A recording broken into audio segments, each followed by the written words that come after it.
What is up, you guys? Today the high ground gets dropped down as we see Obi Wan get blown up to smithereens during the Clone Wars. Obviously we all know the Clone Wars were devastating to a lot of planets out there, but the Battle of Jabiim was truly horrible, and if you stick around till the end, you get to see what happens to our favorite trolling master, Obi Wan Kenobi. We've got Death Stick Yoda, Gangsta Boba Fett, and Vader doing his usual choking. Check out the shop to support the channel, guys. Thank you so much, and may the Force be with you. We open on two Jabiim rebels, discussing the Republic and that they have the Jedi with them. Since they had never seen a Jedi before, they went into speculation. One of them thought that they ate babies. The other had heard that they cut women in half with their laser swords. But whatever the case may be, something was approaching. It was the AT-AT walkers. The prototypes that the Republic had just implemented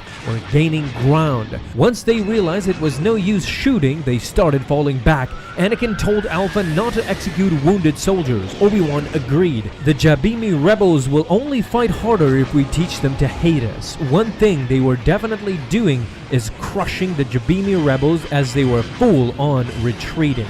It was time for the second squad to come in. Obi-Wan told Padawan Kos to move in. Although this did make Alpha real happy, this mission is dangerous enough without the involvement of inexperienced Padawans. Kos told him that he is still broadcasting on all lines. Yes, he knows. A rebel soldier was down, gravely injured, but a Jedi Master was approaching. Told him to stay awake just a bit longer. His Padawan Aubrey is one of the best healers in the temple. She proceeded to heal the soldier as they had to find this general of theirs. With the battle waging on, finally the Jedi had stabilized the situation, and now they could start interrogating the soldiers about who is in charge. The suspicious part was that there were no battle droids and no Confederacy.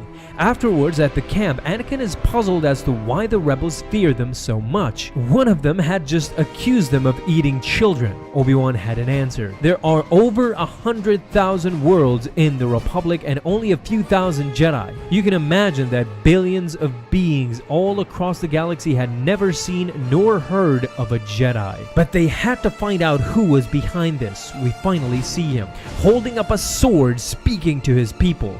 For 3,000 years they were loyal to the Republic, but where was the aid during the plague?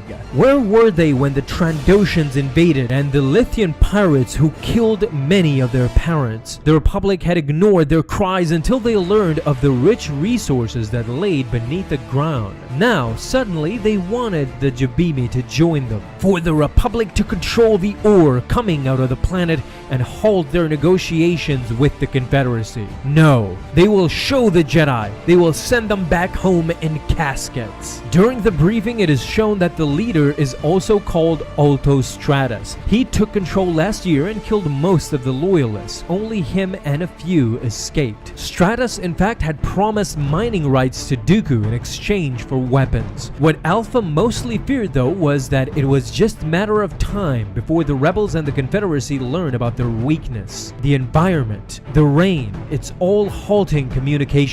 Sadly, the leader knew just that. He charged with his entire army and the Confederacy. This was the time to strike. Padawan Kos conferring with the clones, but behind them a rocket was heading straight for the walker. A huge explosion throws them back. The walker was completely destroyed. Everything was bogged down in the mud as the Confederate forces were rushing in. The leader was already there. He killed the Padawan without mercy. Now Anakin and Obi-Wan were in the thick of battle. Anakin jumped and went straight for the leader, although he couldn't really get a hold of him.